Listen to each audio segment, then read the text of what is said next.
Hey everyone, and welcome to The Explainer. Today, we are diving into something really fascinating. We're going to objectively explore a specific philosophical and spiritual framework put together by an author named Su Feng. We're unpacking a highly detailed blueprint about the paths we take in everyday life and how, according to this text, those paths literally dictate our happiness, our struggles, and our ultimate reality. It's a completely structured look at how making a single philosophical choice might just change the whole shebang. So right off the bat, the text hits us with a huge question. One we've probably all asked ourselves late at night at some point. Why do human experiences vary so wildly? Is it destiny set by heaven? Is it just a product of our times? Or some overarching societal problem? Or is it something else entirely? Why do some folks seem to just breeze through life with a smile, while others are constantly facing a string of endless hardships? Okay, let's dive right into this. The author, Su Feng, paints a super stark contrast here between extreme human experiences. On one hand, you have a life that's worry-free, completely full of love, healthy, and just smooth sailing. But on the flip side, you've got a life that's constantly troubled, full of pain, lacking love, and just riddled with roadblocks.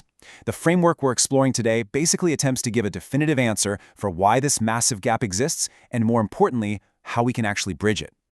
And here's where it gets really practical. Su Feng roots this whole philosophical concept in how we get our stuff. The author argues that the very methods we use to acquire our life resources, whether we're talking about honest hard work, parasitic means, extortion, or straight-up deception, those methods directly dictate our life experiences. Different ways of getting what we need lead to entirely different realms of feeling, totally different outcomes, and ultimately vastly different lives. Which brings us to the absolute core thesis of the text. To steer away from all that trouble and get to that smooth, beautiful life, the author proposes one optimal path, which is defined here as the way of the greatest creator. Impartially speaking, this is presented as the ultimate, most reliable guarantee for human happiness. It's a bold claim, right? The idea is that no other way brings as much joy, and fully adhering to it literally removes the friction from human existence. So, how exactly does one walk this path? Well, here's our roadmap for the rest of this explainer.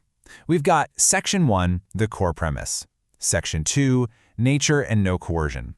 Section 3, non-action and selflessness. Section 4, love.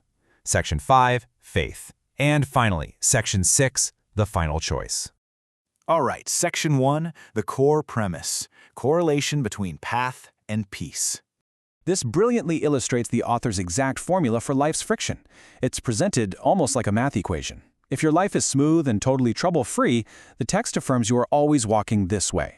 If you're experiencing massive fluctuations, half happy, half worried, you're only sometimes walking it. And if you are constantly troubled, well, the author states unequivocally that you have deviated from the way entirely.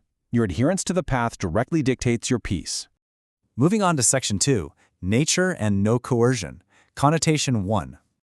To kind of ground this abstract idea of non-coercion, the text uses this fantastic, really relatable quote. It says, "A person walking this path eats peaches when he encounters peaches, eats apricots when he encounters apricots." It's such a beautifully simple metaphor for taking things exactly as they come. It basically means you don't force the universe to give you a peach when it's clearly apricot season. You just accept the reality of the present moment without resistance. Don't go shaking the apricot tree demanding a peach.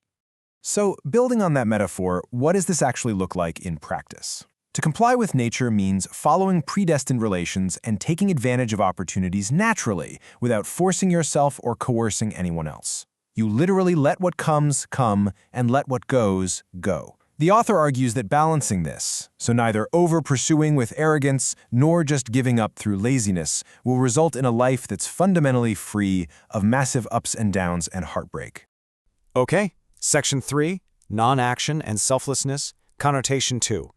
Now, the text applies this concept of non-contention straight to our modern ideas of material wealth and status. The ideal state described here is incredible emotional flexibility. We're talking about a person who can stay in a luxurious 5-star hotel without a single drop of arrogance. It can live in a completely simple thatched house with total peace of mind and zero sense of self-destruction. It's all about being completely untethered to external validation. So, how do we actually pull this off? Su Feng lays out 3 highly actionable steps for this state of non-action. First up, do not deliberately seek plan or try to take excessively.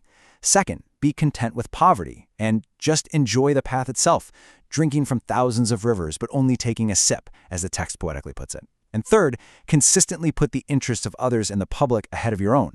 By doing this, the author argues, you simply won't encounter adversity. Next up, Section 4. Love, Connotation 3. In this particular framework, love is deeply expansive and fundamentally non-restrictive. It means only giving and never asking. It focuses heavily on not setting barriers or shackles for anyone else. You don't suppress, you don't control, and you absolutely don't restrict another person's freedom. Plus, it extends way beyond humans to cherishing and respecting all life without exception, even going as far as being willing to sacrifice oneself to help others accomplish their goals. And the author makes a massive, direct cause and effect argument right here. By practicing this radically selfless, totally non-controlling form of love, you're actively eliminating the exact mechanisms that create societal friction. The text states that the guaranteed outcome of this behavior is that you will not make enemies, you will not be hated, and your life will naturally become incredibly smooth and unimpeded. All right, bringing us to Section 5, Faith, Connotation 4. Now, here's where the philosophical text introduces a very specific spiritual doctrine. It actually describes Jesus Christ as the Son and the messenger of the greatest creator. Within the context of this framework, Jesus is the figure who conveys the information and the ultimate will of the Creator to humanity. As an explainer of this source, it's just really fascinating to see how the author integrates this specific theological figure right into the broader system of non-action and natural compliance. And the application of this faith is remarkably straightforward. The author writes that if someone seeks this kingdom and walks this way, there is an absolute trust that all baseline needs, food, clothing, housing, and transportation, are just going to be provided. Having this specific faith is pitched as the ultimate antidote to human anxiety. It completely removes the need to ever worry about tomorrow, or even about birth, aging, illness, and death. Finally, Section 6, the final choice. Summary of the way. And this brilliantly illustrates the stark binary choice Xu presents to all of us. On one side, walking the way means utilizing faith, love, selflessness, and compliance with nature. But on the other side, deviating from the way is defined by intervention, contention, selfishness, and trying to force outcomes. The text argues pretty strongly that you simply cannot mix these two approaches and expect a smooth result. Honestly, the author does not mince words when it comes to the consequences of deviating from this path. There's an explicit warning here. If our lives lack faith and love, and if we force things against nature, the text states that life is absolutely bound to be troubled. It's practically guaranteed to be painful, completely full of worries, fears, and just endless obstacles. Which brings us to the very end of the source text, where Xu turns the lens directly onto the reader with a pretty massive challenge. After laying out this comprehensive philosophical blueprint for a friction-free existence, the author simply asks, does what I say make sense? And if it does, will you adjust your thinking and consciousness immediately? It leaves us with a deeply provocative thought. Could simply choosing not to force the universe actually be the ultimate key to a worry-free life? Thank you so much for joining me for this explainer. Keep learning, and I'll catch you next time.